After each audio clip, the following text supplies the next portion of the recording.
Hey, it's Fred. Time to hook the plow up.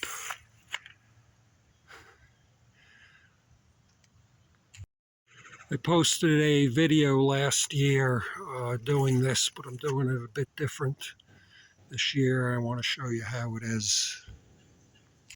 I'll link to last year's video down in the comments.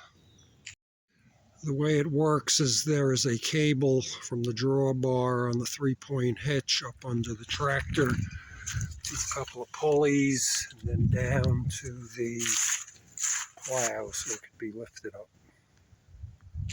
Up until a few years ago, the cable ran under the tractor through that pulley and then hooked on this hook here.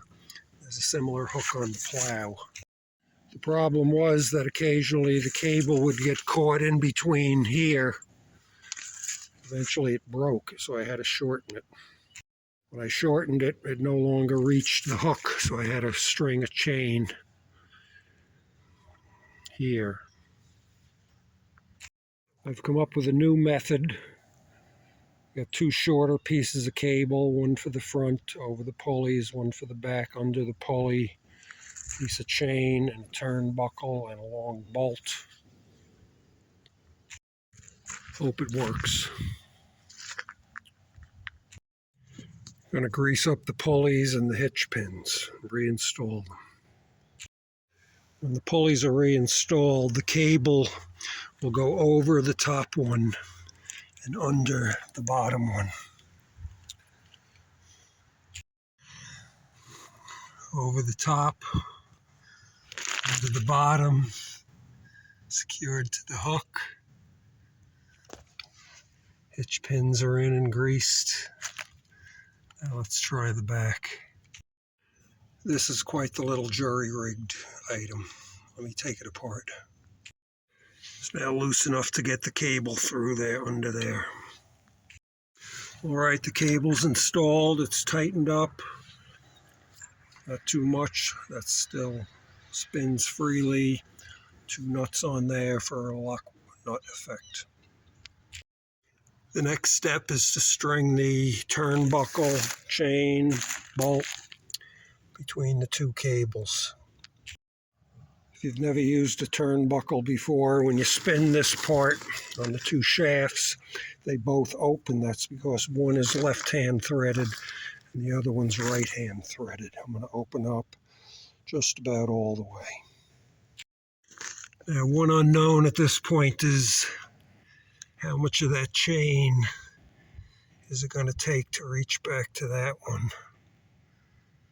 Hopefully that bolt I have will be enough to secure it. It's quite long. Trial and error. All right, a little extra chain. I'll secure that with a zip tie to make it nice and neat. Now, time to tighten up the turnbuckle. Got to tighten up pretty good. One thing you don't want to do is make it too tight. It needs to have slack so that when the ground is uneven, the blade of the plow can go down a little bit. Like, let's say you come across the low spot.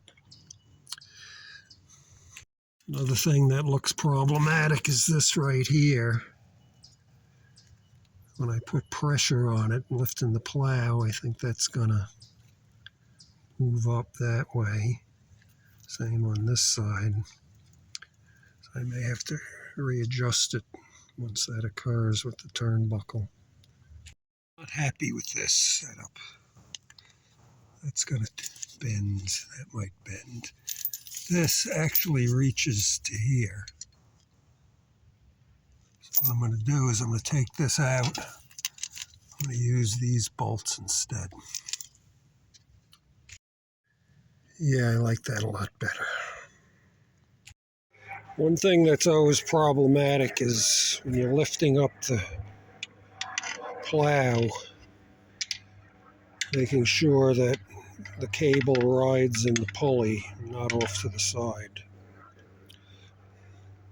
That's where this stick comes in. Well, let's give it a try.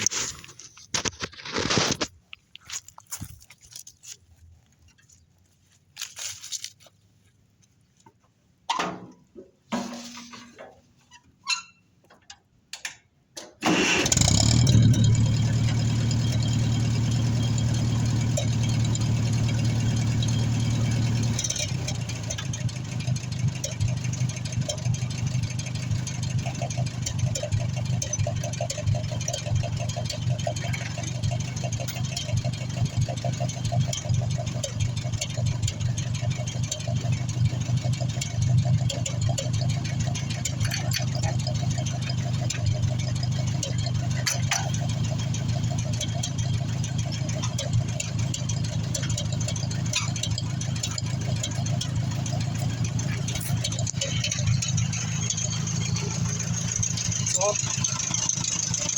There we go.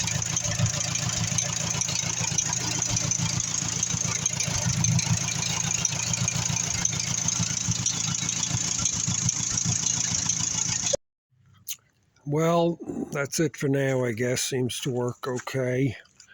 May want to do something at some point with this swaying so that the cable lines up better with the pulley. It can be a pain when you're plowing and you got to keep turning around and centering it. One thing to do is to not let the bar drop all the way down, which works pretty well. Okay, that's it. Ferguson TO-30, 1950 by my calculation. Snowplow on the front. When it snows, I'll post a video of it in action. This is Fred saying so long.